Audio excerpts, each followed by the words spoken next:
नमस्कार भाई सभी को एक बार फिर से आपका हार्दिक स्वागत है आपके अपने यूट्यूब चैनल जीके बाय मोहित पर। आज की वीडियो में भाई हम जो अपनी सीरीज चल रही थी एसएससी घटना चक्कर की बुक से भारत का मध्यकालीन इतिहास पार्ट 7। इससे पहले मैंने 6 पार्ट अपलोड कर दिए थे, ये पार्ट 7 रहने वाला है और ये आपका अंतिम पार्ट होगा। इसके बाद आपका जो है ना मध्यकालीन भारत का इतिहास कंप्लीट हो जाएगा और हम आधुनिक भारत की तरफ बढ़ेंगे।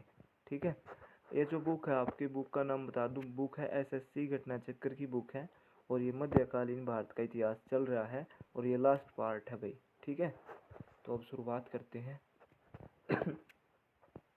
पुस्तक हुमायूं नामा किसने लिखी थी? तो किसने लिखी थी या गुलबदन बेगम। ऑप्शन नंबर बी राइट होगा। मोती मस्जिद इन विश्व धरोहर स्थलों में से किसमें स्थित है? तो ये भाई लाल किला परिसर। ऑप्शन नंबर डी राइट होगा। जो मोती मस्जिद है वो कहाँ पर है? लाल किला परिसर। लाल किला परिसर दिल्ली में स्थित। ठीक है, दिल्ली में है लाल किला भाई, आपका तो सब न दे रहा है। लाल किला परिसर दिल्ली में स्थित हम्माम के पश्चिम में एक छोटी मस्जिद है जिसे मोती मस्जिद कहा जाता है। इस मस्जिद का निर्माण औरंगजेब ने अपने व्यक्तिगत उपयोग के लिए किया था। ठीक है, इस मस्जिद का निर्माण औरंगजेब ने अपने व्यक्तिगत उपयोग के लिए किया था। इस मस्जिद का इस्तेमाल अंतपुर की स्त्रियों द्वारा भी किया जाता था।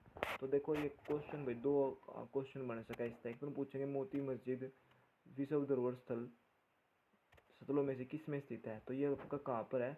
जो option number D Lal Qila परिसर। ठीक है, लाल किला परिसर में है या और लाल किला परिसर कहाँ पर? आपका दिल्ली में। ठीक है, एक पूछ सका कि मोती मस्जिद का निर्माण किसने करवाया? तो मोती मस्जिद का निर्माण किसने करवाया था? औरंगजेब ने। ठीक है, दो क्वेश्चन बन सके हैं भाई इससे। अगले क्वेश्चन की तरफ चलते हैं। 133 नंबर।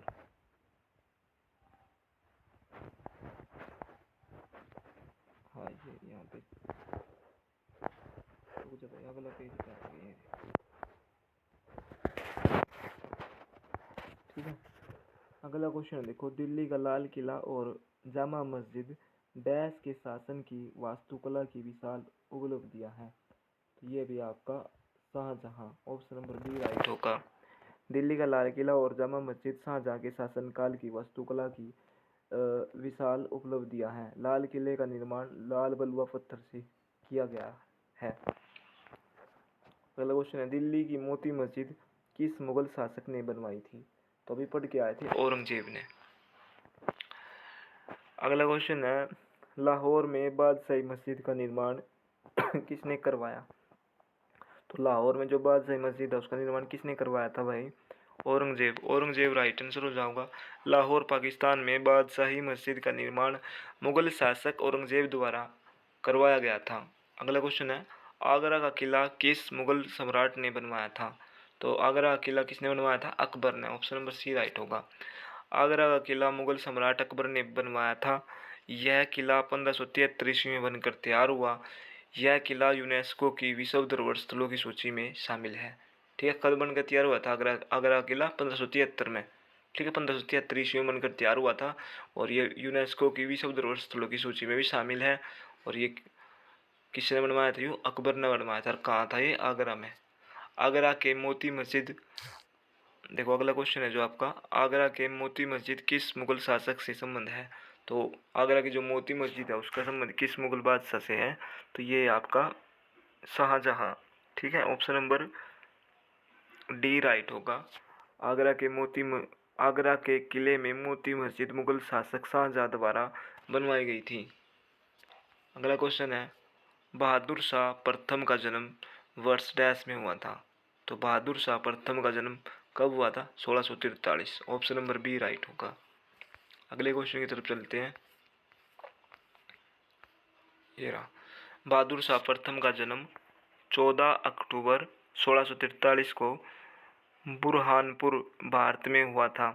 बहादुर शाह प्रथम दिल्ली का 7वां मुगल बादशाह 1707 से लेकर 1712 ईस्वी था, तो इसका शासनकाल था। शहजादा मुअज्जम कहलाने वाले बहादुर शाह बादशाह औरंगजेब के दूसरे पुत्र थे। ठीक है, इसने ही भाई शहजादा मुअज्जम भी इसने ही कहा है। ठीक है, बहादुर शाह बादशाह ये औरंगजेब के दूसरे पुत्र थे भाई। ठीक है, पुत्र था मतलब। अगला क्वेश्चन है बहादुर शाह 1707 से लेकर 1712 ईस्वी किस वंश का शासक था? तो ये कौन से वंश का था? मुगल वंश का। अगला क्वेश्चन है मुगल बादशाही में आखिरी शक्तिशाली बादशाह कौन था? तो देखो मुगल बादशाही नहीं भाई, बादशाह हूँ मैं, ठीक है। मुगल जितने बादशाह थे ना, उसमें आखिरी शक्तिशाली पूछा इसने, ठीक है। आखिरी नहीं पूछा, आखिरी शक्तिशाली भाई, ठीक है। क्वेश्चन नु तो अंतिम मुगल बादशाह बहादुर शाह जफर था, लेकिन ये पूछा कि मुगल बादशाहों में आखिरी शक्तिशाली बादशाह कौन था? तो आखिरी शक्तिशाली बादशाह था आपका औरंगजेब, ठीक है। मुगल बादशाहों में आखिरी शक्तिशाली बादशाह औरंगजेब था, जिसकी मृत्यु 1707 ईस्वी में हुई थी। आरंभिक मुगल बादशाहों का क्रम इस प्रकार है: पहले बाबर, हुमायूं, अकबर, जहांगीर, शाहजहां, औरंगजेब, ठीक है। अगला क्वेश्चन देख लेते हैं। निम्नलिखित में से कौन सा मुगल शासकों का गलत अनुक्रम है? तो हमने गलत अनुक्रम बताना है, तो Akbar, Shahjahan, Jahangir, option number A right होगा। देखो मुगल शासकों का सही अनुक्रम है भाई। पहले तो बाबर आया था 1526 से लेकर 1530 ईस्वी तक। फिर आया हुमायूं 1530 से लेकर 1540 और 1555 तक 56 तक। ये इसमें 2 बार आया था यूँ। देखो एक तो इसका कार्यकाल था हुमायूं का 1530 तक 40 तक, फिर 1555 और 56, ठीक है। क्योंकि इसके 2 युद्ध हुए थे, वे जो कन्नौज का युद्ध हुआ था ना, वो उसके शेरशाह सूरी के साथ, तो उसने इसको हरा के बाहर भगा दिया था। तो फिर युद्ध 1555-56 में दोबारा आया था भाई, ठीक है। फिर आया था अकबर 1556 से लेकर 1605, फिर जहांगीर 1605 से लेकर 1627, फिर शाहजहां 1628 से लेकर 1658 ईस्वी तक, फिर औरंगजेब 1658 से लेकर 1707। अतः विकल्प ए गलत अनुक्रम है। तो हमने गलत अनुक्रम बताना था। देखो भाई सबसे बड़ी बात यह है कि ना पूछे क्या है, गलत अनुक्रम, ठीक है। अब 142 नंबर पर चलते हैं। इनमें से कौन मुगल वंश का नहीं था? तो कौन मुगल वंश का नहीं था भाई? Sher Shah Suri, option number C right होगा। हुमायूं अकबर, देखो हुमायूं अकबर एवं कामरान मिर्जा मुगल वंश से सम्मिलित रहे हैं।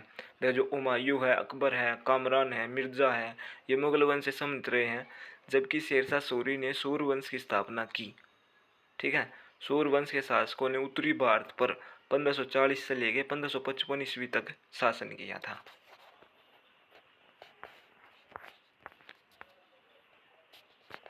ठीक है, अब अगले उस पर चलते हैं भाई। ये रहा अगला क्वेश्चन आपका। देखो अकबरनामा किसने लिखा था? तो अकबरनामा किसने लिखा था? अबुल फजल, ऑप्शन नंबर ए राइट होगा। अकबरनामा अकबर के नवरत्नों में से एक अबुल फजल द्वारा लिखा गया था। अकबरनामा 3 खंडों में है।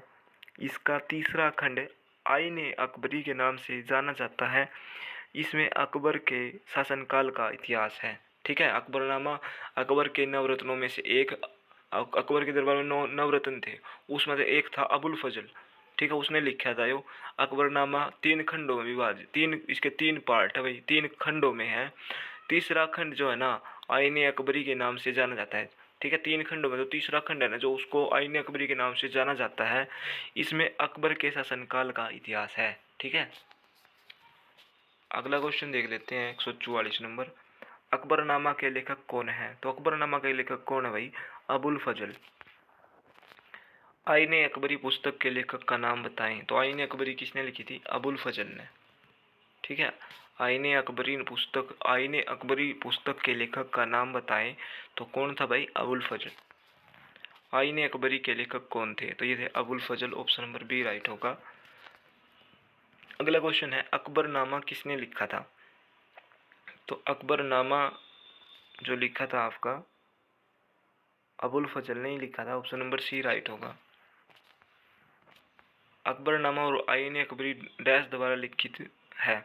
तो अकबरनामा और आईने अकबरी जो है किसके द्वारा लिखित है भाई? ये अकबरनामा और आईने अकबरी डैश द्वारा लिखित है। तो किसने लिखी थी भाई? अबुल फजल ने, ठीक है। यहाँ पे देखो ऊपर चलते हैं, ऑप्शन नंबर सी अबुल फजल राइट आंसर होगा। अकबरनामा अबुल फजल द्वारा डैश खंडों में रचित अकबर के शासनकाल का इतिहास है।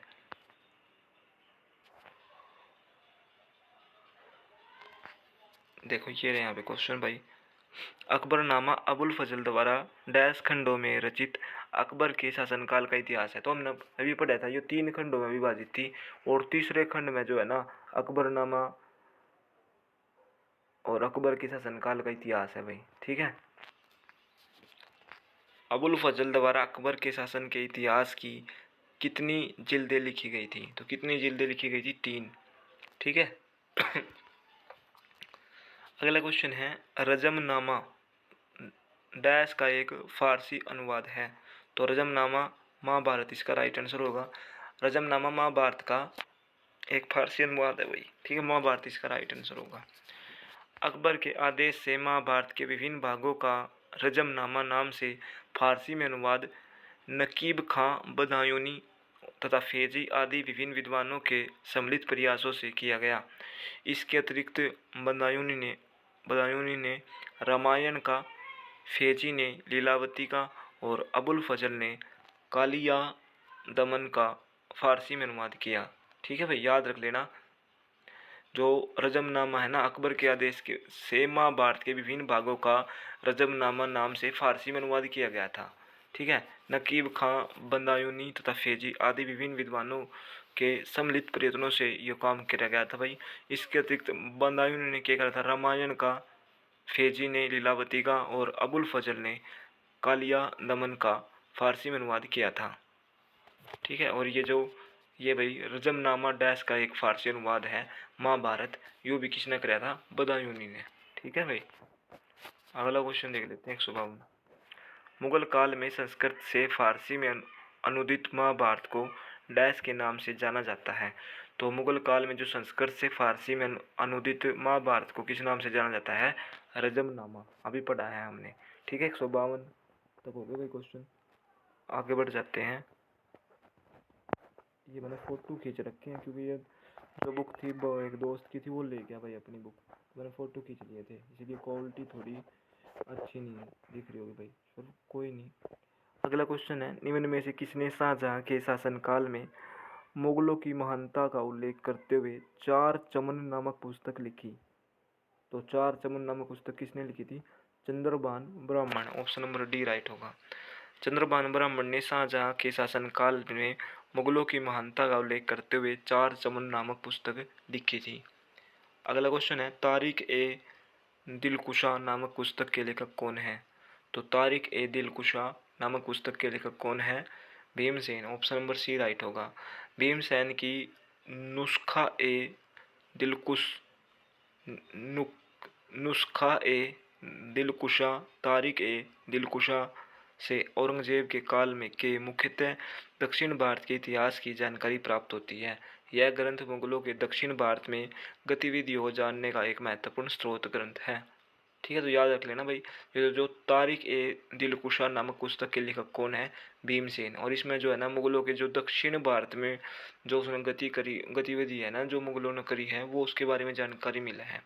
अगला क्वेश्चन है निम्नलिखित में से कौन मुगल काल में एक प्रमुख उद्योग निम्नलिखित में से कौन मुगल काल में एक प्रमुख उद्योग था? तो कौन सा था मुगल काल में प्रमुख उद्योग? सूती वस्त्र। ऑप्शन नंबर सी राइट होगा। मुगल उद्योग धंधों में सूती वस्त्र उद्योग उन्नत अवस्था में था। उद्योगों के क्षेत्र में रुई का उत्पादन एवं उससे निर्मित सूती वस्त्र निर्माण उद्योग सर्वाधिक विकसित था। सूती वस्त्र के निर्माण के महत्वपूर्ण केंद्र आगरा, बनारस, बुरहानपुर, पाटन, लाहौर और मुल्तान थे। ठीक है भाई, सूती वस्त्र निर्माण के जो सर्वाधिक विकसित सूती वस्त्र के निर्माण के महत्वपूर्ण केंद्र कौन कौन से थे? आगरा, बनारस, बुरहानपुर और पाटन, लाहौर और मुल्तान। ठीक है भाई, अगला क्वेश्चन है मुगल प्रशासन के संदर्भ में अबवाब की सबसे उपयुक्त परिभाषा क्या है?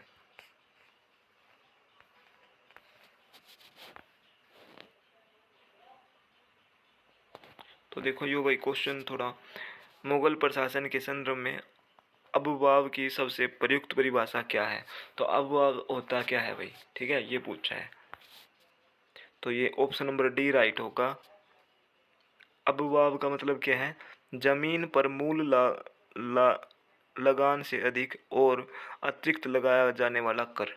ठीक है, जमीन पर मूल लागत से अधिक, जितनी उसकी लागत है उससे अधिक और अतिरिक्त लगाया जाने वाला कर, उसमें क्या कहोगे, अबवाब। मुगल प्रशासन के संदर्भ में अबवाब की सबसे उपयुक्त परिभाषा जमीन पर मूल लगान से अधिक और अतिरिक्त लगाए जाने वाले कर से संबंधित है। अगला क्वेश्चन है, कहा जाता है कि फारस की राजधानी इस्फहान ने एक स्मारक के निर्माण के लिए प्रेरणा प्रदान की। वह स्मारक निम्नलिखित में से कौन सा है? तो वह है भाई लाल किला परिसर। ठीक है, लाल किला परिसर जिसे लाल किला भी कहा जाता है, 17वीं शताब्दी में शाहजहां द्वारा बनवाया गया। यह किला एक असाधारण अष्टकोण के आकार का है, जिसके पूर्व और पश्चिम में दो बड़े बड़े पार्श्व हैं और मुख्य द्वार हैं, जिसमें से एक पश्चिम में और दूसरा दक्षिण में है। इन्हें क्रमशः लाहौरी गेट और दिल्ली गेट कहा जाता है। किले के भीतर निर्मित संरचनाओं का वास्तुशिल्प डिजाइन फारसी, तैमूरी और भारतीय स्थापत्य शैली का मिश्रण दर्शाता है। कहा जाता है कि फारस की राजधानी इस्फहान ने लाल किले परिसर के निर्माण की प्रेरणा प्रदान की है। ठीक है भाई, अगला क्वेश्चन है, मुगल दरबार के वृत्तांत किस भाषा में लिखे गए थे? तो मुगल दरबार के जो वृत्तांत थे वो किस भाषा में लिखे गए थे भाई? फारसी। मुगल दरबार के वृत्तांत फारसी भाषा में लिखे गए थे। बाबर के बाद सभी मुगल शासकों ने फारसी भाषा को अपनाया। मुगल दरबारी इतिहास फारसी भाषा में लिखा गया है। ठीक है, मुगल दरबारी इतिहास फारसी भाषा में लिखा गया है। अकबरनामा फारसी भाषा में लिखा गया है। ठीक है, अकबरनामा भी फारसी भाषा में लिखा गया है। तो मुगल दरबार के जो वृत्तांत है या मुगल दरबार के जो वृत्तांत वो किस भाषा में लिखे गए थे? फारसी। और जो अकबरनामा, ठीक है, अकबरनामा भी फारसी भाषा में लिखा गया है। तो 158 तक हो गए भाई, आगे बढ़ जाते हैं।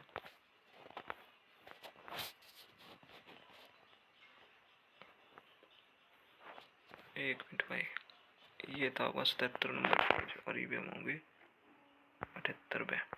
हाँ, तो मुगल काल वहाँ से समाप्त हो गया। अब हम पढ़ेंगे सिख संप्रदाय। ठीक है, देखो भाई ये जो है ना, जो ये भाई मैंने फोटो खींच रखे हैं, इसलिए क्वालिटी थोड़ी अच्छी को नहीं है, आप थोड़ा भाई इसको इग्नोर कर देना। ठीक है, क्योंकि ये बुक जिस दोस्त की थी वो दोस्त वो बुक ले गया, तो मैंने फ़ोटो खींच लिए थे इसी बात के मारे। तो पढ़ते हैं अब। गुरु नानक की जन्मस्थली, जिसे आज ननकाना साहिब के नाम से जाना जाता है, पहले डैश कहा जाता था।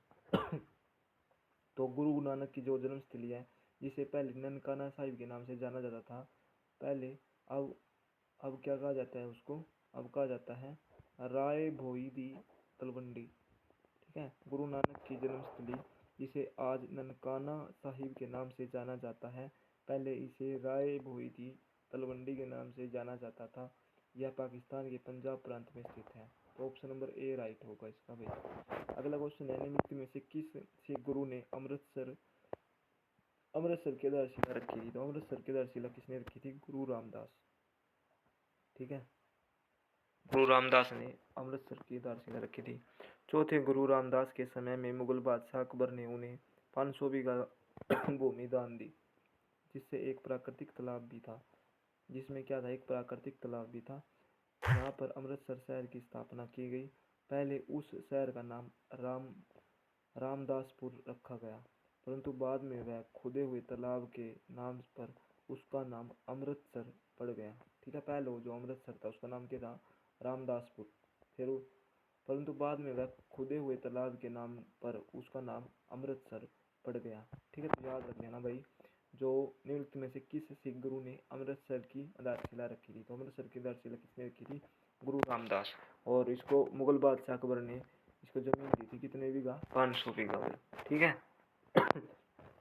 अगला क्वेश्चन है, निम्नलिखित सिख आध्यात्मिक गुरुओं में से किसके बारे में कहा जाता है कि उन्होंने जहांगीर के विद्रोही पुत्र खुसरो को सहायता प्रदान की थी?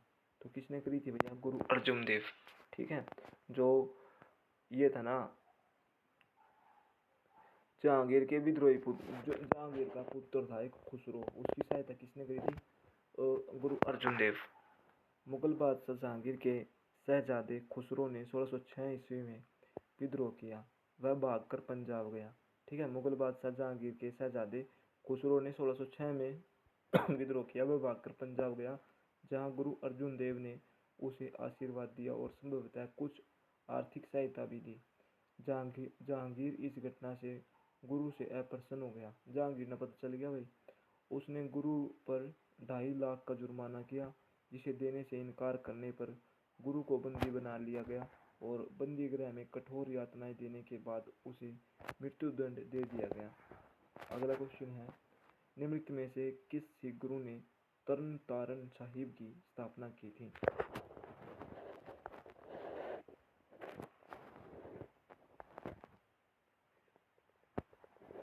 क्वेश्चन देख लेते हैं भाई, निम्न में से किस सिख गुरु ने तरन तारण साहिब की स्थापना की थी?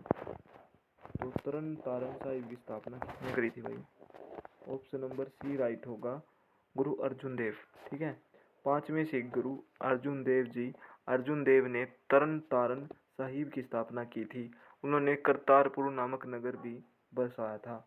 गुरु अर्जुन देव ने 1604 ईस्वी में सिखों के पवित्र ग्रंथ आदि ग्रंथ का संकलन किया।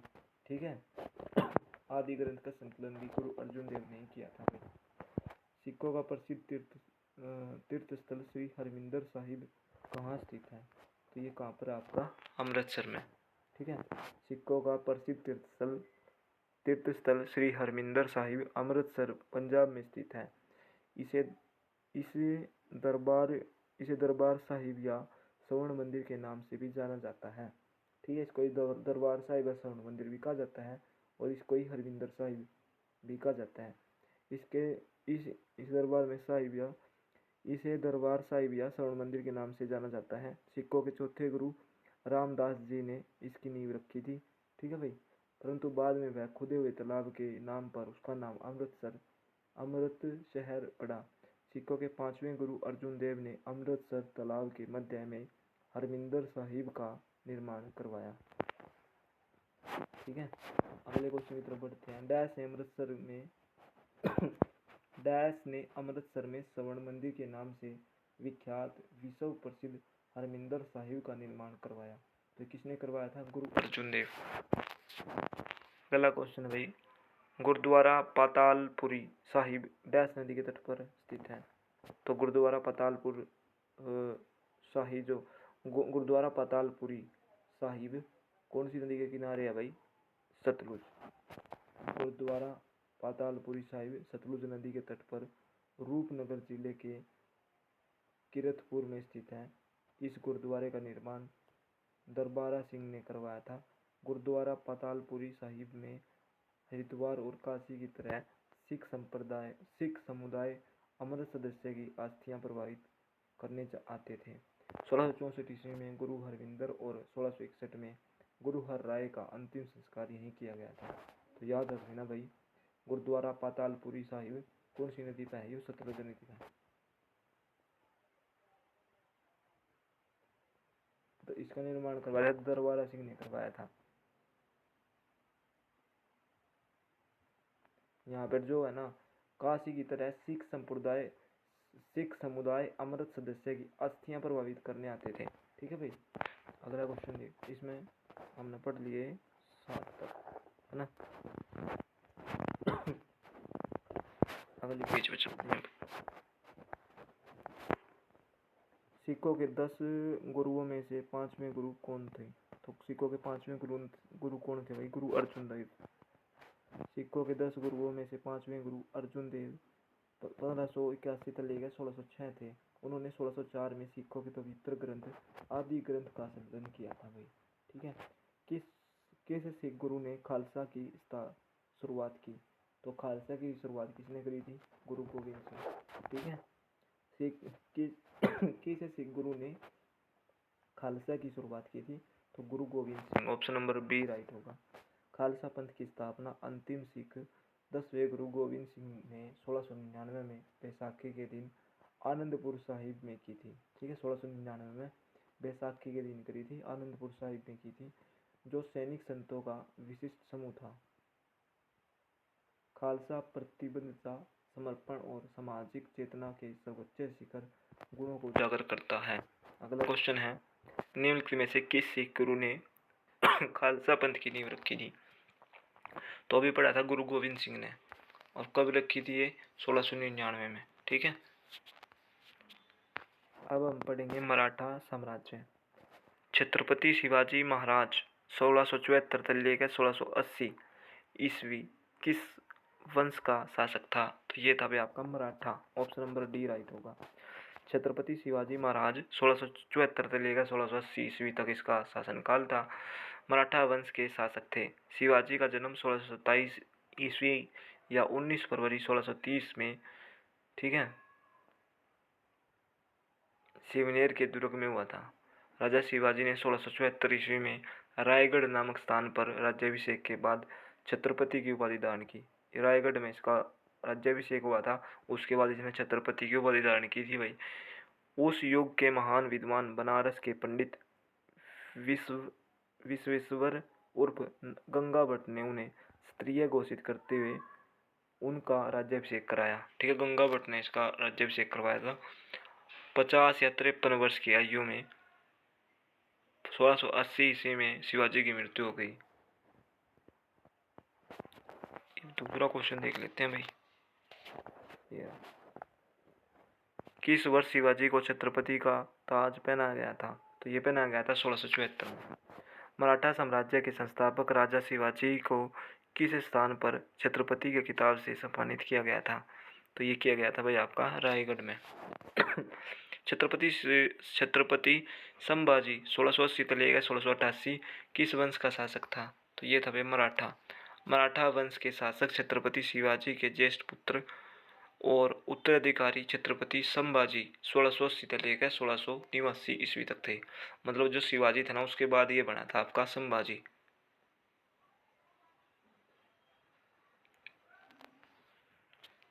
किसने गुरिल्ला युद्ध के तरीके की शुरुआत की थी? तो किसने करी थी भैया गुरिल्ला युद्ध के तरीकों की शुरुआत किसने करी थी? Option number C, Shivaji. Shivaji की अभिनय सैन्य रणनीति विशेष रूप से उल्लेखनीय है। उन्होंने युद्ध प्रणाली के रूप में गुरिल्ला युद्ध के तरीकों को अपनाया, जिन्हें शिवा सूत्र या कामिनी कावा कहते हैं। अगला क्वेश्चन है क्वेश्चन नंबर 6। निम्नलिखित में से कौन सा युगम मराठों की कराधान प्रणाली से संबंधित है? तो यह है भाई आपका चौथ और सरदेशमुखी। तो निम्नलिखित में से कौन सा युगम मराठों की कराधान प्रणाली से संबंधित है? ठीक है, तो ये जो दो कर थे ना, ये चौथ और सरदेशमुखी, ये मराठा साम्राज्य से संबंधित है भाई। मराठा कराधान प्रणाली में दो महत्वपूर्ण कर थे वही, ये दो, एक तो चौथ और दूसरा था आपका सरदेशमुखी। सरदेशमुखी आय या उपज का 10%, मतलब जितनी उपज होती ना भाई, जितनी आय या उपज होती उसका 10% जो अतिरिक्त कर के रूप में वसूला जाता था। ठीक है भाई, अगला क्वेश्चन देख लेते हैं। क्वेश्चन नंबर 6 था ना ये पेज पूरा हो गया। चलता हूँ अगले की तरफ। एक मिनट।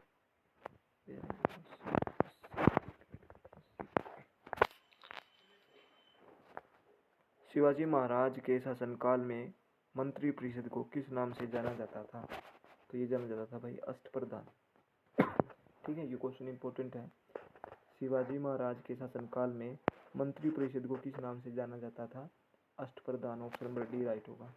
शिवाजी महाराज के शासनकाल में मंत्रिपरिषद को अष्टप्रधान के नाम से जाना जाता था।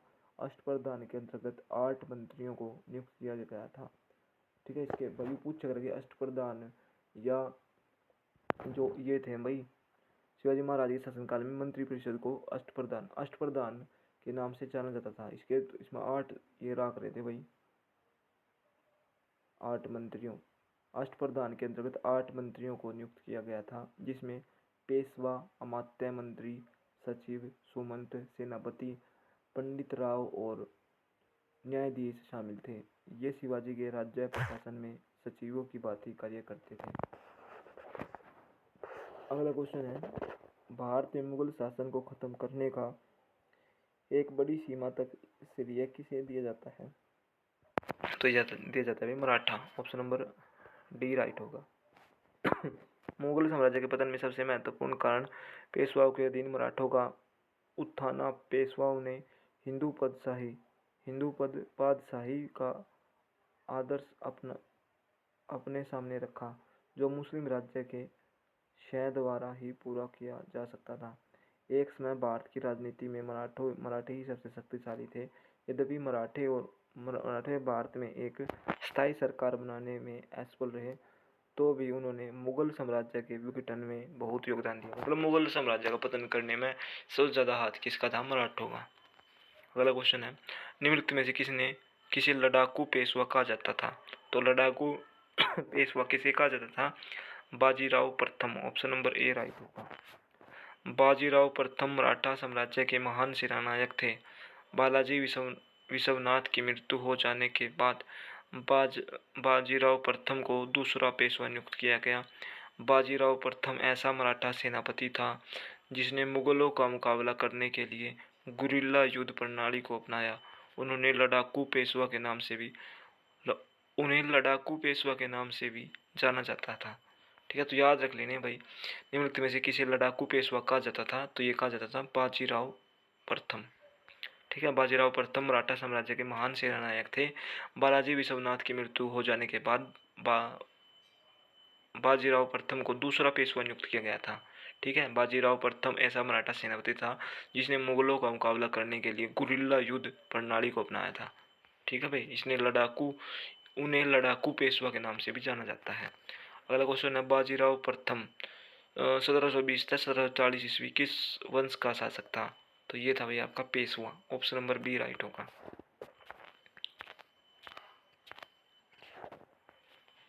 ठीक है, बालाजी विश्वनाथ की मृत्यु के बाद शाहू ने उनके पुत्र बाजीराव प्रथम 1720 से लेकर 1740 को पेशवा नियुक्त किया। उसके अधीन मराठा शक्ति चरमोत्कर्ष पर पहुंच गई।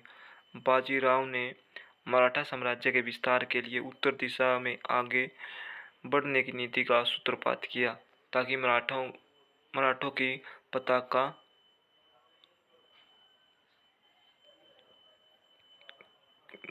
भाई थोड़ा दिख नहीं रहा। मुगल साम्राज्य के प्रति अपनी नीति की घोषणा करते हुए बाजीराव प्रथम ने कहा, हमें इस जर्जर वृक्ष के तने पर आक्रमण करना चाहिए, शाखाएं तो स्वयं ही गिर जाएगी। ये मुगलों के बारे में कहा था भाई इसने। अगला क्वेश्चन है भाई देखो, बाजीराव द्वितीय 1796 से लेकर 1818 ईस्वी किस वंश का शासक था? तो ये था भाई पेशवा। ठीक है, माधवराव नारायण की मृत्यु के बाद राघोबा रघुनाथ राव का पुत्र बाजीराव द्वितीय 1796 से लेकर 1818 ईस्वी पेशवा बना। इसकी अकुशल नीतियों के कारण मराठा संघ में अपनी मतभेद इसकी कुछ अकुशल नीतियों के कारण मराठा संघ में आपसी मतभेद हो गया। बाजीराव द्वितीय के समय द्वितीय आंग्ल मराठा युद्ध 1803 से लेकर 5 ईस्वी और तृतीय आंग्ल मराठा युद्ध 1817 से 18 ईस्वी और पूना की संधि 1817 ईस्वी द्वारा पेशवा को मराठा संघ की प्रधानता छोड़नी पड़ी। अगला क्वेश्चन है, शिवाजी पर पेशवाओं की विजय के बाद मराठा साम्राज्य की राजधानी डैश बन गई थी? तो ये बन गई थी पूना। शिवाजी पर पेशवाओं की विजय के बाद मराठा साम्राज्य की राजधानी पूना बन गई थी। अगला क्वेश्चन है, किस युद्ध में अहमद शाह अब्दाली ने मराठाओं को हराया था? तो किस युद्ध में अहमद शाह अब्दाली ने मराठाओं को हराया था? तो यह रहा था आपका पानीपत का तीसरा युद्ध। ठीक है, पानीपत के तीसरे युद्ध जो 14 जनवरी 1761 को सदाशिवराव भाऊ के नेतृत्व में मराठा सेना और अहमद शाह अब्दाली के नेतृत्व में अफगान सेना के मध्य हुआ था। इस युद्ध में मराठा बुरी तरह हार गए थे। ठीक है, मराठों की हार हुई थी इसमें। ठीक है, कब हुआ था पानीपत का तीसरा युद्ध?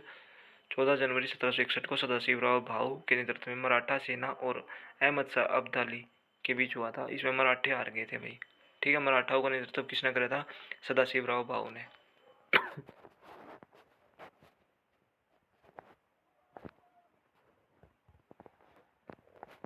अगले पेज पे आ गया भाई।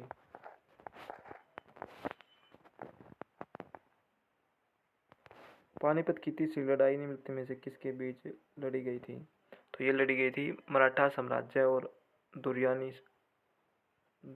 साम्राज्य, मराठा और अहमद शाह अब्दाली के बीच लड़ी गई थी भाई, जिसमें अब्दाली जीत गए थे भाई। ठीक है भाई, ये फोटो खींच रखे हैं, कोई बुक से नहीं, मतलब यार वो बुक मेरे दोस्त की थी, वो दोस्त ले गया था भाई। ठीक है, तो थोड़ी क्वालिटी पर ध्यान मत दियो भाई। पुणे कभी डैश की राजधानी के रूप में जाना जाता था। तो ये था भाई पेशवा। पेशवा का पद मूल रूप से शिवाजी द्वारा नियुक्त अष्टप्रधानों में से एक था। पेशवा को मुख्य प्रधान भी कहते थे। मराठा साम्राज्य में पेशवा का पद पहले वंशानुगत नहीं था, लेकिन बालाजी बाजीराव के समय 1750 ईस्वी में संगोला की संधि के द्वारा पेशवा पद वंशानुगत बन गया। बालाजी बाजीराव ने इस पद को मराठा साम्राज्य में सर्वोच्च स्थान का दर्जा दिलाया था। पेशवा काल में पुणे को राजधानी के रूप में जाना जाता था। अगला क्वेश्चन है, डैश एक हिंदू संत थे जो भक्ति आंदोलन और महाराष्ट्र के वारकरी संप्रदाय से जुड़े थे। तो ये थे भाई आपके गोरा कुंभार, संत गोरा कुंभार, जिन्हें गौरोबा भी कहते हैं। भक्ति आंदोलन और महाराष्ट्र के वारकरी संप्रदाय से जुड़े एक हिंदू संत थे। वह व्यवसाय से कुमार और विट्ठल के भगत थे। अगला क्वेश्चन है, ज्ञानेश्वर 13वीं शताब्दी के एक मराठी संत थे जिन्होंने ज्ञानेश्वरी लिखी थी, जो डैश पर एक कमेंट्री है। तो ये किस पर है भाई? Option number B, Bhagavad Gita. ठीक है, भगवत गीता इसका राइट आंसर होगा। ज्ञानेश्वरी महाराष्ट्र के संत कवि ज्ञानेश्वर द्वारा मराठी भाषा में रची गई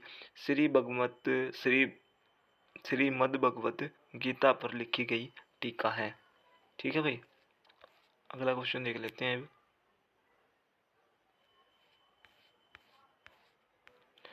अब हम आ चुके हैं विविध पे। ठीक है भाई, मध्यकालीन भारत के संदर्भ में निम्नलिखित युगमों में से कौन सा युगम सही है? तो दुर्वाते बारबोसा पुर्तगाल, ऑप्शन नंबर डी राइट होगा। देखो, Marco Polo Italy, Alberuni Khwarezm और Francois Bernier France, Duarte Barbosa पुर्तगाल। ठीक है, यहाँ के थे भाई ये। ठीक है, ये जैसे मार्को पोलो इटली से आया, अल्बरूनी ख्वारिज्म और फ्रांसवा बर्नियर ये फ्रांस, और दुआर्ते बारबोसा पुर्तगाल। निम्नलिखित में से कौन सा स्मारक स्थान युगम सही है? तो निम्नलिखित में से कौन सा स्मारक स्थान युगम सही है? तो ये आपका गोलकोंडा किला हैदराबाद। ठीक है, हमने सही बताना है। तो गोलकोंडा किला कहाँ पर आपका? हैदराबाद में। देखो, अलाई दरवाज़ा दिल्ली में है, ताजमहल आगरा में है, गोलकोंडा किला हैदराबाद में है, लाल किला दिल्ली में है। तो देखो यहाँ पे आपने बताना था सही युगम कौन सा है, तो गोलकोंडा किला Hyderabad, option number C right होगा। अगला क्वेश्चन है, भारत के किस राज्य पर अहोम वंश का शासन था? तो ये था भाई असम। भारत के असम राज्य पर अहोम वंश 1228 से 1826 ईस्वी का शासन था। इस साम्राज्य की स्थापना चाओलुंग सुकफा ने की थी। जब हार निश्चित हो जाती है तो डैश पुरुषों को साका या शक नामक एक अनुष्ठान करना होता था, जो कि उनकी अंतिम लड़ाई थी जिससे वे आपस में नहीं आ सके। तो ये थे भाई Rajput, option number D right होगा। जब हार निश्चित हो जाती है तो राजपूत पुरुषों को साका या शंख नामक एक अनुष्ठान करना होता था, जो उनकी अंतिम लड़ाई थी, जिससे वे आपस जिससे वे वापस नहीं आ सके। ठीक है भाई, तो ये हमारा राजपूतों से संबंधित था युग।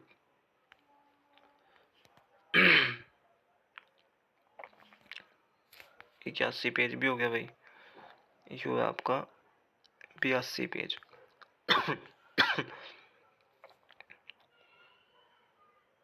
यो लास्ट पेज है, इसके बाद आपका खत्म, 1 मिनट, खत्म हो जाएगा आपका जो मध्यकालीन भारत था वो भाई। ठीक है, महाराजा सवाई जय सिंह द्वितीय द्वारा, 1 मिनट, महाराजा सवाई जय सिंह द्वितीय द्वारा नाहरगढ़ किले का निर्माण किस वर्ष में कराया गया था? तो ये करवाया गया था 1734 में।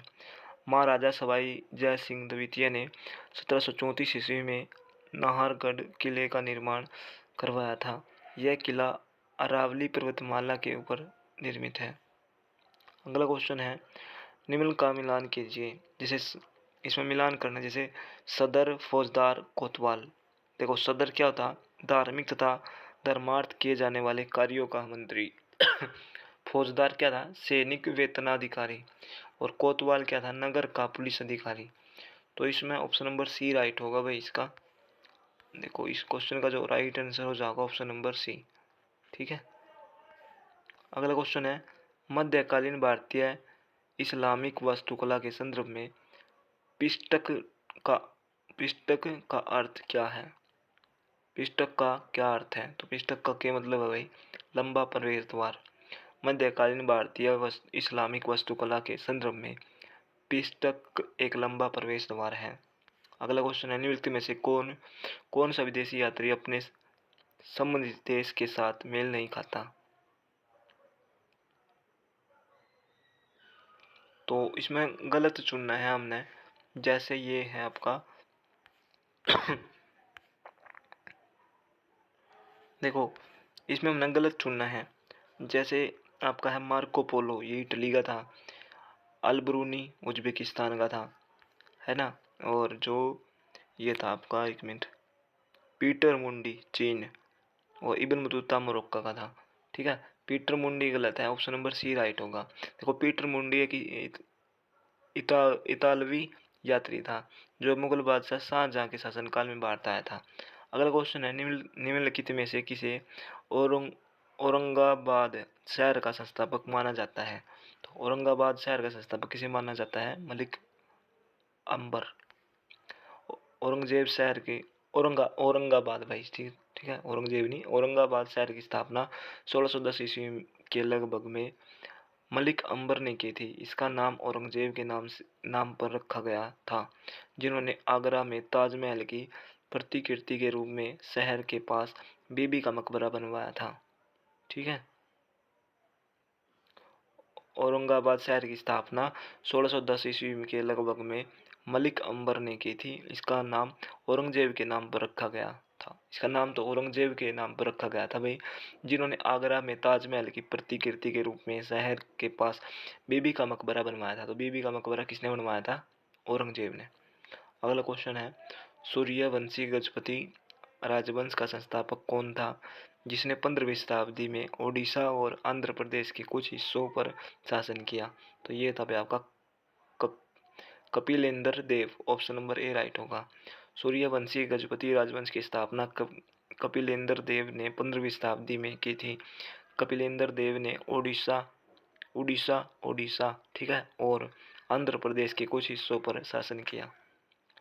हैदराबाद शहर के संस्थापक कौन थे? तो हैदराबाद शहर के संस्थापक कौन थे भाई? निजाम उल मुल्क। ऑप्शन नंबर बी राइट होगा।